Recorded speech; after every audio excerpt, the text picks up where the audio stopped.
Hello guys, welcome to our YouTube channel study with M.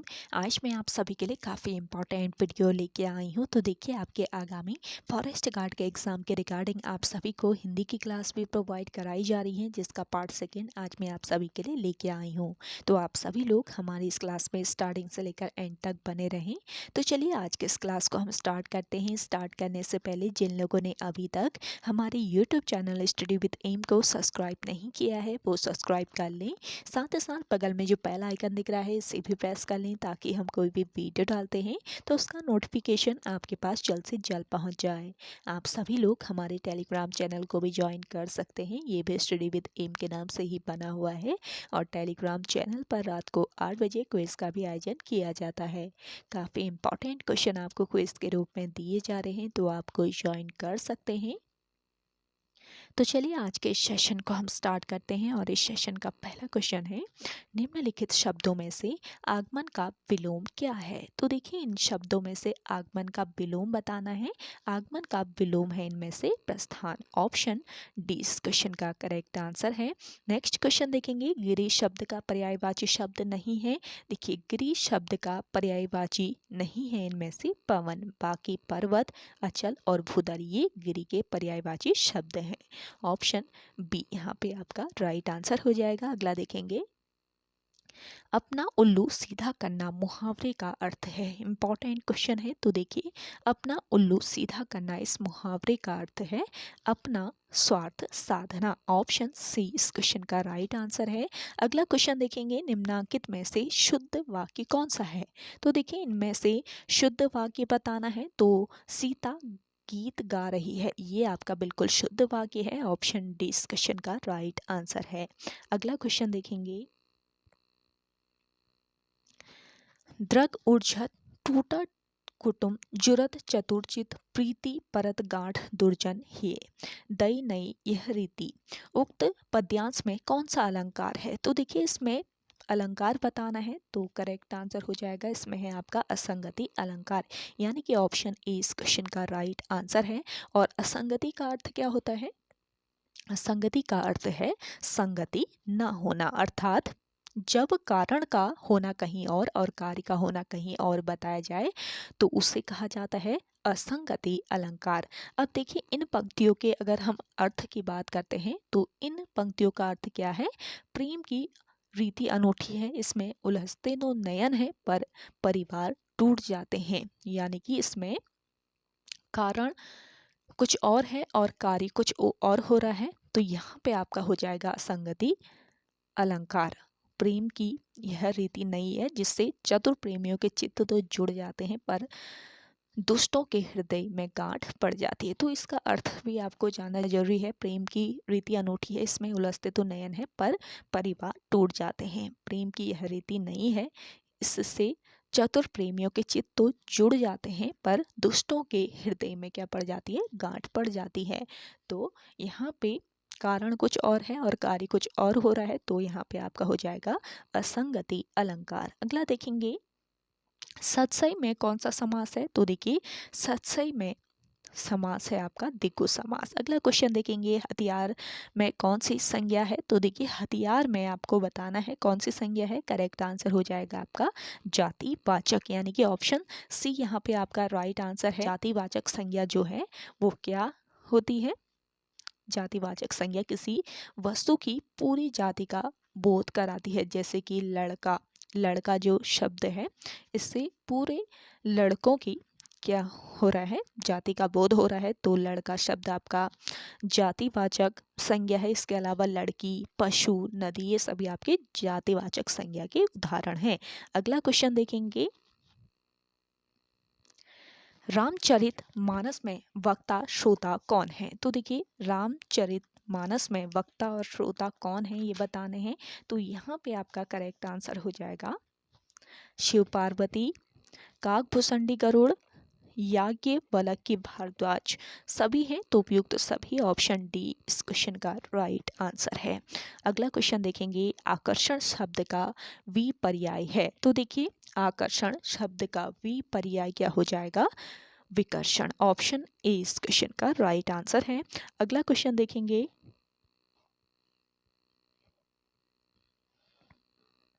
निम्नांकित में से कौन सा कवि उत्तराखंड से संबंधित है? तो देखिए इनमें से उत्तराखंड राज्य से संबंधित कवि हैं सुमित्रा नंदन पंत। ऑप्शन सी यहाँ पे आपका राइट आंसर है। देखिए सुमित्रा नंदन पंत, इनके जन्म की अगर हम बात करते हैं तो 20 मई वर्ष 1900 ईस्वी को इनका जन्म कहाँ पर हुआ था? कौसानी में हुआ था। बागेश्वर जनपद के कौसानी में सुमित्रा नंदन पंत का जन्म हुआ था और इन्हें प्रकृति का चितेरा कवि और सुकुमार कवि कहा जाता है। ध्यान रखेंगे, प्रकृति का चितेरा कवि और सुकुमार कवि व शब्द शिल्पी इन्हें कहा जाता है। और देखिए बात करें जयशंकर प्रसाद की, तो जयशंकर प्रसाद का जन्म कहाँ पर हुआ था? वाराणसी में हुआ था। सूर्यकांत त्रिपाठी निराला का जन्म हुआ था कहाँ पर?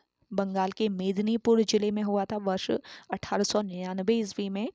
और भवानी प्रसाद मिश्र की अगर हम बात करें तो भवानी प्रसाद मिश्र का जन्म मध्य प्रदेश के होशंगाबाद जिले के टिकरिया गांव में हुआ था। तो यहाँ पे आपको बताना था कि उत्तराखंड से संबंधित कवि कौन है। तो उत्तराखंड में जन्म हुआ था सुमित्रा नंदन पंत का। अगला क्वेश्चन है, कवि जयशंकर प्रसाद की रचना नहीं है। तो देखिए कवि जयशंकर प्रसाद की रचना नहीं है इनमें से दीप शिखा। ऑप्शन सी इस क्वेश्चन का करेक्ट आंसर है। दीप शिखा रचना किसकी है ये भी पूछा जा सकता है। तो देखिए दीप शिखा के रचनाकार हैं महादेवी वर्मा।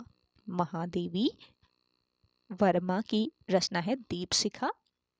और दीप शिखा जो है ये महादेवी वर्मा का 5वां कविता संग्रह है। और इसका प्रकाशन कब हुआ? देखिए इसका प्रकाशन हुआ था वर्ष 1942 ईस्वी में और इस संग्रह में 147 पृष्ठ हैं और यह लोक भारती प्रकाशन इलाहाबाद द्वारा प्रकाशित किया गया था। अगला क्वेश्चन देखेंगे, सप्तऋषि में कौन सी संधि है? तो देखिए इंपॉर्टेंट क्वेश्चन है, सप्तऋषि में है आपके कौन सी संधि? स्वर संधि। ऑप्शन ए इस क्वेश्चन का राइट आंसर है। और स्वर संधि कहाँ पे होती है? देखिए जब दो स्वरों के मेल से कोई विकार होता है तो उसे कहा जाता है स्वर संधि। अब देखिए यहाँ पे सप्त ऋषि का अगर हम संधि विच्छेद करते हैं तो क्या हो जाएगा? सप्त धन ऋषि। तो सप्त धन ऋषि की संधि से उत्पन्न शब्द सप्त ऋषि है और यहाँ वर्ण री का क्या हो जा रहा है? अर हो जा रहा है। ये आपको याद रखना है, यहाँ पे वर्ण री जो है इसका अर हो गया है।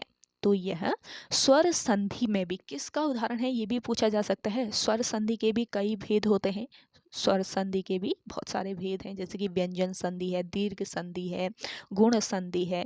तो इसमें ये किसका उदाहरण है ये भी पूछा जा सकता है। तो देखिए स्वर संधि में भी ये गुण संधि का उदाहरण है। काफ़ी इंपॉर्टेंट ये आपका पॉइंट है। और देखिए गुण संधि का नियम क्या होता है, अगर आपको नियम पता रहेंगे तो आप करेक्ट कर सकते हैं। गुण संधि में होता है यदि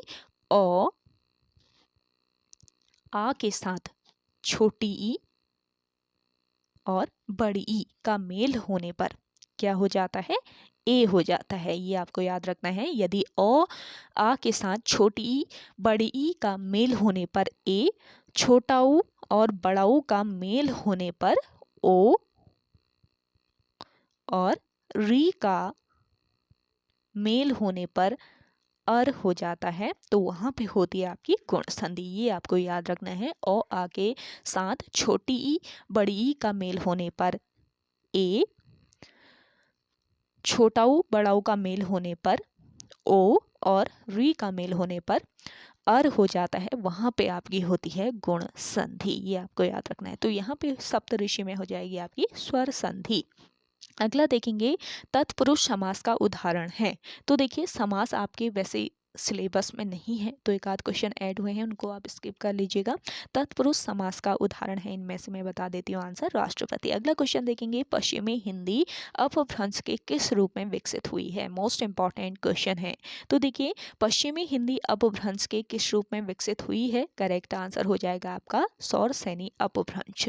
ऑप्शन बी इस क्वेश्चन का राइट आंसर है। देखिए पश्चिमी हिंदी की जितनी भी बोलियां हैं देखिए पश्चिमी हिंदी की जितनी भी बोलियां हैं यानी कि पश्चिमी हिंदी की सभी बोलियों का विकास कहाँ से हुआ है, शौर सैनी अपभ्रंश से हुआ है। और इस हिंदी की पश्चिमी हिंदी की कितनी बोलियां हैं ये भी पूछी जा सकती हैं। तो 5 बोलियां हैं पश्चिमी हिंदी की।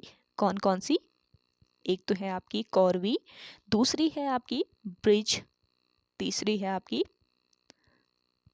हरियाणवी, चौथी है आपकी बुंदेली और पांचवी है आपकी कन्नौजी। तो 5 बोलियां हैं पश्चिमी हिंदी की और इसका विकास कहाँ से हुआ है, सौर सैनी अपभ्रंश से। काफी इंपॉर्टेंट क्वेश्चन है। अगला देखेंगे, निम्न में से किस कवि की उलटवासियां प्रसिद्ध हैं? तो देखिए उलटवासियां किस कवि की प्रसिद्ध हैं, कबीरदास की, यानी कि ऑप्शन सी यहाँ पे आपका राइट आंसर है। उलटवासी क्या होता है? देखिए सीधे सीधे न कहकर घुमा फिराकर उलट कर कविता माध्यम से कही गई बात अथवा व्यंजना उलटवासी कहलाती है। और देखिए संतों और विशेष रूप से कबीर ने अनेक उलटवासियों की रचना की है। एक तो संतों के द्वारा उलटवासी की रचना की गई है, दूसरा कबीरदास की उलटवासियां भी काफ़ी प्रसिद्ध है। तो उलटवासियों की रचना कबीरदास द्वारा की गई है। कबीरदास जो है ये कबीरदास भक्तिकालीन युग में निर्गुण संप्रदाय के प्रवर्तक माने जाते हैं, ये आपको याद रखना है। और इनका जन्म वर्ष 1398 ईस्वी में कहाँ पर हुआ था? वाराणसी के पास लहर तारा में हुआ था। अगला क्वेश्चन देखेंगे, निम्न में से शुद्ध शब्द रूप कौन सा है? तो देखिए इनमें से शुद्ध शब्द रूप का चयन करना है। करेक्ट आंसर हो जाएगा आपका यहाँ पे उपयुक्त, यानी कि ऑप्शन डी यहाँ पे आपका राइट आंसर है। अगला देखेंगे, वीर रस का स्थायी भाव कौन सा है?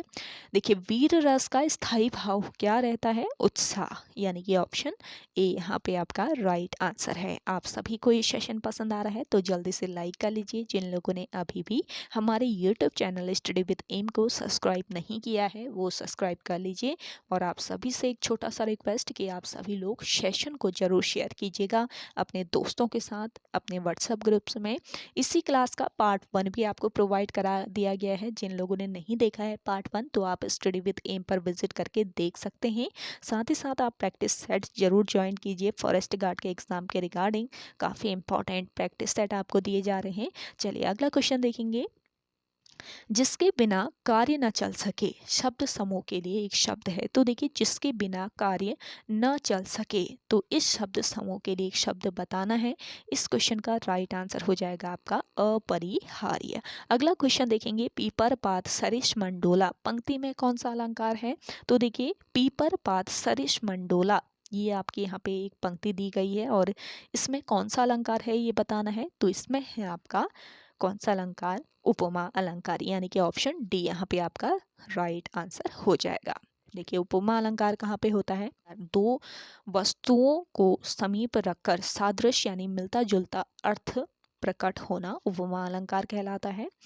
इसके अर्थ की अगर हम बात करें पीपर पात सरिष मंडोला के, तो देखिए पीपर यानी पीपल के पत्ते की तरह मन डोला, यानी मन क्या हो गया? अधीर हो गया। तो इन पंक्तियों में सरस सामान्यधिकरण शब्द का प्रयोग हुआ है।